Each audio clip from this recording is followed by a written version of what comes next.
Hello friends and आज के इस वीडियो के अंदर हम सीखने वाले हैं आई के बारे में। आई का स्ट्रक्चर आज हम पढ़ेंगे, आंख का स्ट्रक्चर। पहले हम देख लेते हैं कि आंख का जो है स्ट्रक्चर दिखता कैसा है।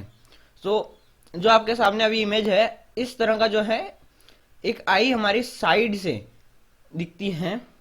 सबसे आगे होता है हमारी आंख में कॉर्निया। देन अब ये जितनी भी चीजें आपको यहाँ पर दिख रही हैं, cornea, pupil, iris, retina, lens and nerve, इन 6 चीजों के बारे में आज हम जो है इस वीडियो के अंदर जानेंगे। तो सबसे आगे होती है हमारी कॉर्निया, उसके बाद में होती है हमारी आइरिस, आइरिस के बाद में प्यूपिल, देन प्यूपिल के बाद में लेंस, लेंस के बाद में रेटिना एंड रेटिना के बाद में नर्व। तो इस तरह से बाहर से अंदर की तरफ आते हैं। तो इस तरह से ऑर्डर वाइज में हम जो है ये इस तरह से लगती हैं ये। तो फिर अभी हम सीधे जानते हैं कि इन सब की डेफिनेशन जानते हैं और इन सब का यूज जानते हैं। Parts of I. First cornea, सबसे बाहर से हम अंदर की तरफ आएंगे। सबसे पहले बाहर, सबसे ज्यादा बाहर की तरफ आती है हमारी cornea. The cornea is the transparent part of the eye that covers the front portion of the eye. The cornea's main function is to refract और बेंड लाइट। जो कॉर्निया है वो एक ट्रांसपेरेंट कवर होता है हमारी आईज के ऊपर। जो ब्लैक प्यूपिल होती है उसके बाहर की तरफ जो हमें व्हाइट जो साइडों का दिखता है, एंड उसके ऊपर एक जो है ट्रांसपेरेंट लेयर होती है, उसे ही हम कॉर्निया कहते हैं।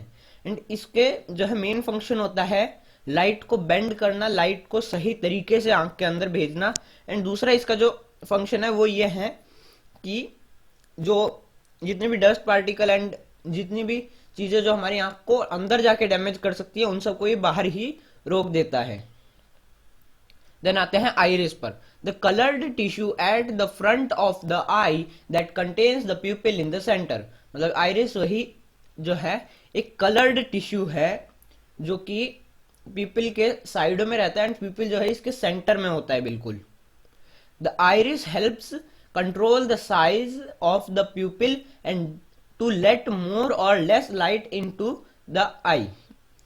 आइरिस जो है प्यूपिल की साइज को भी कंट्रोल करता है। मतलब अगर आइरिस ज्यादा बड़ा होगा तो ज्यादा लाइट अंदर जाएगी, अगर आइरिस छोटा होगा तो जो है कम लाइट अंदर जाएगी।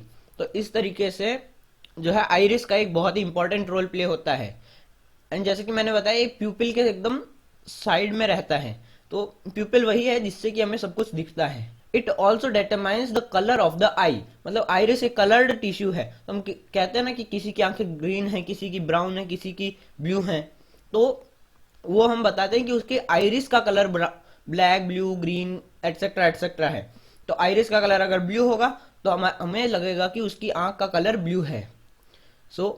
ये एक इंटरेस्टिंग फैक्ट था। And pupil are the dark coloured openings at the centre of your eye that let light in. Pupil जो है वो एक डार्क ब्लैक जो हमें दिखती है गोल गोल, उसे हम कहते हैं प्यूपिल। यही जो मेन है, यही मेन चीज है जिससे कि हमें दिखाई देता है सब कुछ। एंड इसी के अंदर जो है लाइट जाती है, एंड इसी से जो है बाकी की प्रोसेस होती है। Doctors can look at your pupils for clues about your health. The size of your pupil and how they react to light can help diagnose certain health problems. Pupil का जो है एक अलग यूज है, जैसे कि डॉक्टर जो है आपकी आंख की प्यूपिल को देख के बता सकते कि हमें हिंट मिल जाती है कि आपको क्या हेल्थ प्रॉब्लम हो सकती है, या फिर आपकी प्यूपिल के रिएक्शंस से जो है हेल्थ प्रॉब्लम्स के बारे में पता चलता है। अब हम आ जाते हैं लेंस पे। The lens of the eye is a biconvex relatively ocular optical transparent intraocular structure that with the cornea serves to transmit light to the retina with minimal light scattering. Lens जो है हमारी प्यूपिल के exact पीछे होता है, and ये जो है ये एक बाई कॉन्वेक्स लेंस होता है। कॉन्वेक्स लेंस हमें पता है कि ऊपर से जो है एकदम पतला सा होता है एंड बीच में से मोटा होता है। तो वही लेंस जो है हमारी आंख के अंदर की तरफ भी बना होता है एक। प्यूपिल जो है उसके अंदर से लाइट पास करता है, एंड वहां से जो है लाइट स्कैटर होके हमारे रेटिना पर गिरती है, जिससे हमें दिखाई देता है। अब हम जान लेते हैं retina. The retina contains millions of light sensitive cells, rods and cones and other nerve cells that receive and organise visual information. So जैसे अभी मैंने बताया, लेंस से जो है वो लाइट जाती है रेटिना पर। सो लेंस जो है उस लाइट को स्कैटर करता है एंड वो जाके टकराती है हमारे सीधा रेटिना पर। एंड रेटिना पर जैसे ही वो लाइट टकराती है तो रेटिना के ऊपर पूरी एक इमेज फॉर्म हो जाती है। एंड उसी को रोड्स एंड कॉन्स, ये जो दो सेल्स होते हैं रेटिना के अंदर, वो उसको कैच करते हैं एंड वो सब कैच करके उसको भेजते हैं ब्रेन के पास में। सो ब्रेन के पास में कौन भेजता है? ऑप्टिक नर्व जो है वो ब्रेन के पास में हमारे सारे सिग्नल्स को भेजती है जो रेटिना पे प्रोड्यूस होते हैं। The optic nerve is a bundle of nerve fibers that serves as the communication cable between your eyes and your brain. The nerve fibers have a special coating called myelin. तो जैसे कि मैंने बताया कि retina से जो है image form होके सीधा जाती है ब्रेन के पास। तो ब्रेन और आई, रेटिना के बीच में जो डिस्टेंस होता है वो ऑप्टिक नर्व कवर करती है। कैसे? आई और ब्रेन के बीच में ऑप्टिक नर्व होती है जो कि आई के सिग्नल्स ब्रेन को देती है। एंड अब ऑप्टिक नर्व जो है वो फाइबर्स से बनी होती है, बहुत सारे छोटे छोटे से वायर्स जैसे होते हैं। एंड इन फाइबर्स के ऊपर जो है एक स्पेशल कोटिंग होती है जिसे हम कहते हैं माइलिन। तो ये एक एमसीक्यू टाइप क्वेश्चन में भी आ सकता है। देन अब रोड्स एंड कॉन्स के बारे में हम पढ़ लेते हैं थोड़ा सा, जो रेटिना के अंदर थे। So rods are a type of photo receptor cell in the retina. They are sensitive to light levels and help us good vision in low light. So rods जो हैं वो सेल्स होते हैं जो रेटिना के अंदर प्रेजेंट होते हैं। एंड रोड्स का काम होता है कि वो हमें लो लाइट कंडीशंस के अंदर अच्छा विजन प्रोवाइड करें।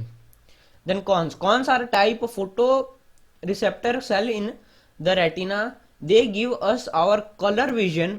Cones are concentrated in the center of our retina in area called the macula and help us see fine details. Cones की वजह से ही हमें जो है अलग अलग कलर्स दिखाई देते हैं।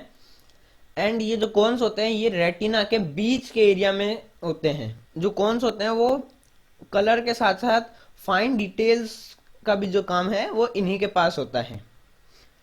देन अब हम एक देख लेते हैं फॉर्मेशन ऑफ पिक्चर कि आखिर ये जो मैंने अभी तक आपको पूरा बताया इसके अंदर पिक्चर आखिर फॉर्म किस तरीके से होते हैं। जैसे आप देख सकते हैं सामने एक मक्खी है, तो मक्खी जो है वो जा रही है सबसे, तो मक्खी पे लाइट टकरा के जा रही है हमारी आंखों में। सबसे पहले वो टकरा रही है कॉर्निया के, तो कॉर्निया जो है उसको बेंड करके भेज रहा है हमारी प्यूपिल पे।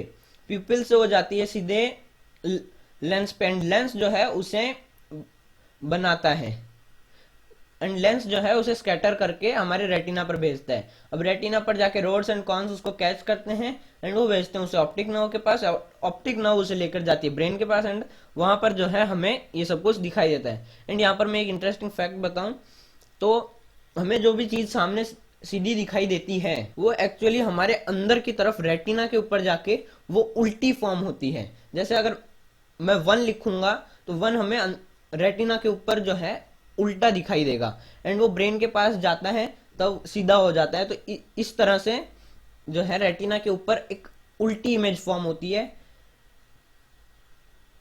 देन एक interesting fact that the impression of an image does not vanish immediately from the retina.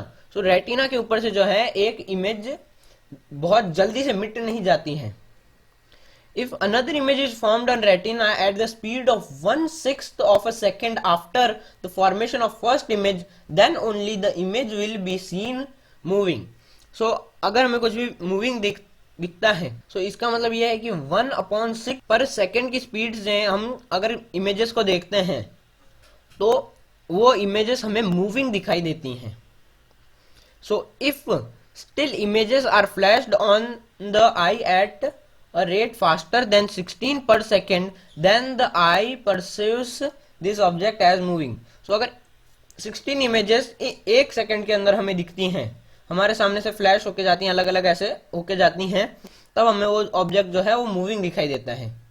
So films होती हैं वो हमें मूविंग दिखाई देती हैं, मतलब वो भी 16 पर सेकेंड की स्पीड से जो है उनकी फोटोज जा रही होंगी। हमें पता है कि एक वीडियो, एक फिल्म जो है उसके अंदर बहुत सारी छोटी छोटी फोटोज होती हैं जो कि मिलके एक पूरी फिल्म बनती है।